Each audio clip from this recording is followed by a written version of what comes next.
Aimés dans le Seigneur, soyez bénis dans le nom précieux de notre Seigneur et Sauveur Jésus-Christ.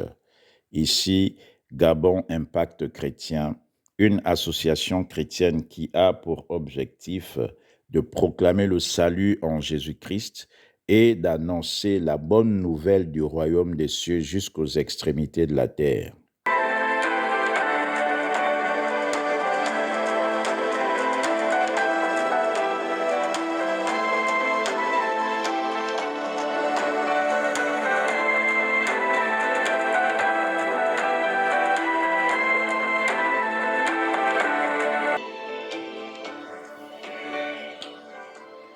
Bien-aimés dans le Seigneur, nous sommes dans la joie de vous retrouver encore ce jour pour partager la bonne nouvelle du royaume des cieux. Depuis quelques semaines, nous parlons de Dieu, qui est Dieu, ce qu'il a fait, et nous sommes en train de poursuivre donc sur cette lancée. Ce matin, bien-aimés dans le Seigneur, nous voulons parler toujours de Dieu, mais cette fois-ci en rapport avec l'homme lui-même. En effet, Dieu est la source de toute existence. Nous l'avons dit et nous nous sommes appuyés sur Ésaïe 45 au verset 18. Et nous avons vu que l'homme est son chef-d'œuvre. En créant l'homme, il a voulu que ce dernier soit semblable à lui, doté de son esprit, rempli d'intelligence et de sagesse, pour qu'il domine sur la terre et qu'il multiplie et qu'il répande le royaume des cieux sur la terre.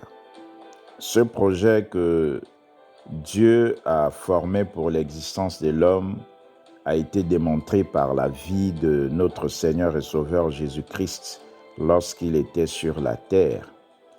Ainsi, en acceptant Jésus-Christ comme Seigneur et Sauveur de sa vie, le croyant revêt la nature de Christ par le Saint-Esprit qui habite en lui. Autrement dit, lorsque nous croyons en Jésus-Christ, ce n'est plus nous qui vivons, mais c'est Christ qui vit en nous. Et la parole nous dit que Christ en nous, c'est l'espérance de la gloire. En Christ, nous sommes devenus une nouvelle créature. 2 Corinthiens 5 au verset 17 et Colossiens 1 au verset 27 nous éclairent sur la question. Mais qu'est-ce qui fait que ceux qui sont nés de nouveau ne laissent pas apparaître les effets rattachés à leur nouvelle naissance? Les croyants sont dominés par la peur, les inquiétudes. Ils sont attirés par ce qui plaît aux yeux. Ils aiment les choses du monde. Les méchants les oppriment et ils réagissent avec amertume, comme n'ayant pas Christ en eux. Comment peut-on expliquer cela, bien-aimés dans le Seigneur? Lorsque nous lisons la parole de Dieu de Genèse à Apocalypse, l'homme est le sujet central de Dieu. Et cela s'explique car Dieu a créé l'homme pour œuvrer à travers lui, afin de dominer sur la terre, assujettir et faire la volonté de Dieu sur la terre. Nous l'avons dit précédemment, Jésus-Christ a été le premier-né de la race de Christ sur la terre.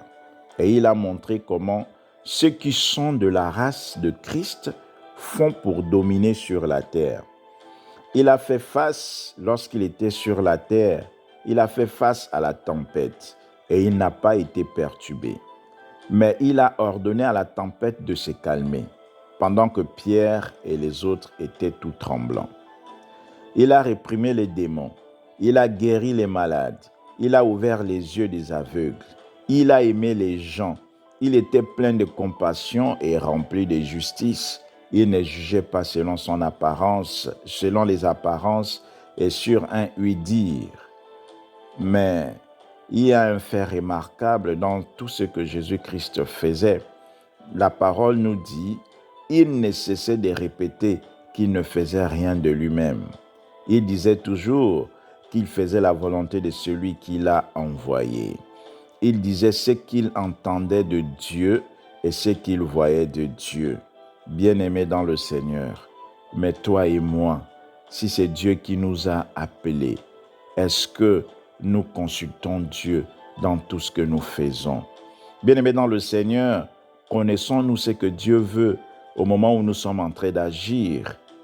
Faisons-nous ce que Dieu veut ou nous faisons simplement ce qui plaît à nous-mêmes et aux autres? De toute manière, bien-aimés dans le Seigneur, le constat est visible. La majorité de ceux qui vont à l'église semblent faire le contraire de ce que Jésus-Christ faisait. Ils n'ont pas bien assimilé la leçon donnée par la vie du premier-né de la race de Christ sur la terre. Leur environnement n'est pas impacté par la manifestation de Christ en eux. Et le problème se trouve à deux niveaux. Le premier niveau, c'est qu'il existe un défaut de prise de conscience de notre identité à la nouvelle naissance. Nous ne marchons pas selon la nouveauté de vie. Le deuxième problème, c'est que nous ne sommes pas, bien-aimés dans le Seigneur, attachés à Dieu. Nous ne sommes pas attachés à Dieu. Bien-aimés dans le Seigneur, aller à l'église à chaque programme, c'est bien. Recevoir les prophéties, c'est aussi bien. Faire les actions de grâce, donner les offrandes, c'est normal. Mais en plus de cela, nous devons vivre en nouveauté de vie. Nous devons être conscients que nous ne sommes plus le même. Il y a en nous un nouveau résident. Ce nouveau résident s'appelle le Saint-Esprit. C'est le nouveau résident qui doit nous dire ce que nous devons faire au réveil. Car les désirs de l'esprit sont contraires aux désirs du vieil homme qui habitait en nous. Nous ne devons plus, bien-aimés dans le Seigneur, laisser le vieil homme nous conduire dans les mauvaises habitudes que nous avions avant. Si nous nous comportons encore comme cela, ça veut dire que nous avons laissé le vieil homme continuer à nous conduire et ce n'est pas le Saint-Esprit qui nous conduit. Lisons Romains 8 à partir du verset 6 au verset 8 selon la Bible français courant. La parole nous dit « Se préoccuper des désirs de sa propre nature mène à la mort, mais se préoccuper des désirs de l'Esprit Saint mène à la vie et à la paix. Ceux qui sont dominés par les préoccupations de leur propre nature sont ennemis de Dieu. Ils ne se soumettent pas à la loi de Dieu. Ils ne le peuvent même pas. Ceux qui dépendent de leur propre nature ne peuvent pas plaire à Dieu. » Bien-aimés dans le Seigneur, vous ne pouvez pas être sauvés de l'alcoolisme et continuer à fréquenter les bars. Vous ne pouvez pas être délivré des querelles et continuer à alimenter la haine envers votre frère ou votre voisin. Prenons donc conscience que nous ne sommes plus le même. Le passé est passé. Désormais, nous marchons en nouveauté de vie et d'esprit, bien-aimés dans le Seigneur. Tournons le dos à la haine. Demandons au Saint-Esprit de nous remplir de paix et d'amour pour notre prochain. Le problème est que vous continuez à vivre, nous continuons à vivre selon le vieil homme. Or, le vieil homme est censé être crucifié et il ne devrait plus nous conduire dans notre vie, bien-aimés dans le Seigneur. Il est temps que nous puissions nous réveiller. Réveillons-nous, bien-aimés dans le Seigneur, car nous sommes en train de dormir. Ce que tout chrétien devrait faire au réveil, c'est de dire bonjour au Saint-Esprit, lui dire qu'on l'apprécie, on apprécie sa présence. Nous devons lui dire que nous avons besoin qu'il nous conduise toute la journée. En le faisant, bien-aimé dans le Seigneur, certainement, le vieil homme va reculer. Bien-aimé dans le Seigneur, nous devons résister au vieil homme. Nous devons renoncer au vieil homme. Et de cette manière, assurément, dans le nom précieux de Jésus-Christ Nazareth, il s'enfuira loin de nous. Bien-aimé dans le Seigneur, le juste ne marche pas par la vue, mais par la foi. Ne vous laissez pas influencer par ce que vous voyez, mais ayez foi en Dieu. Il peut tout et rien ne lui est impossible. C'est de cette manière que nous pourrons montrer que nous sommes de la race de Christ.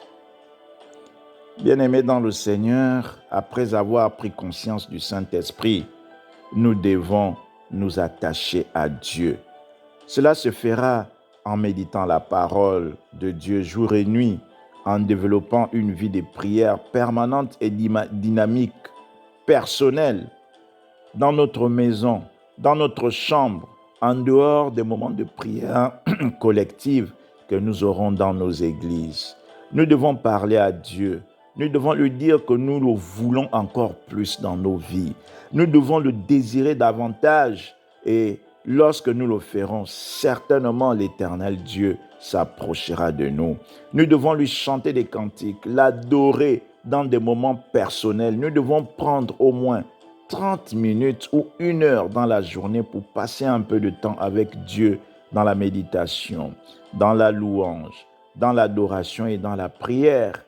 Assurément, de cette manière, Dieu nous surprendra de manière agréable. Bien-aimés dans le Seigneur, Ésaïe 55 au verset 6 nous dit « Cherchez l'Éternel pendant qu'il se trouve, invoquez-le tandis qu'il est prêt. » Si vous développez une telle attitude envers le Saint-Esprit et que vous vous attachez à Dieu, vous verrez que votre vie à l'Église sera épanouie et qu'autour de vous, une odeur de vie sera répandue.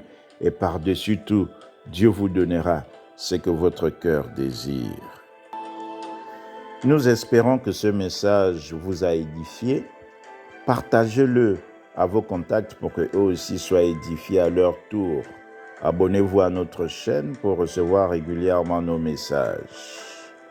Nous voulons donner l'opportunité à quelqu'un qui n'a pas encore donné sa vie à Jésus-Christ de l'accepter comme Seigneur et Sauveur de sa vie. Veux-tu me suivre dans cette prière? Je te prie. Père, je te dis merci pour ta parole. Ta parole est la vérité. Aujourd'hui, je reconnais que Jésus-Christ est le Fils de Dieu. Je reconnais qu'il est venu pour le pardon de mes péchés. Je te donne ma vie, Jésus. Pardonne mes fautes. Conduis ma vie au nom de Jésus-Christ. Amen. Que Dieu vous bénisse, bien-aimés. Nous vous disons à très bientôt dans le nom précieux de notre Seigneur et Sauveur Jésus-Christ.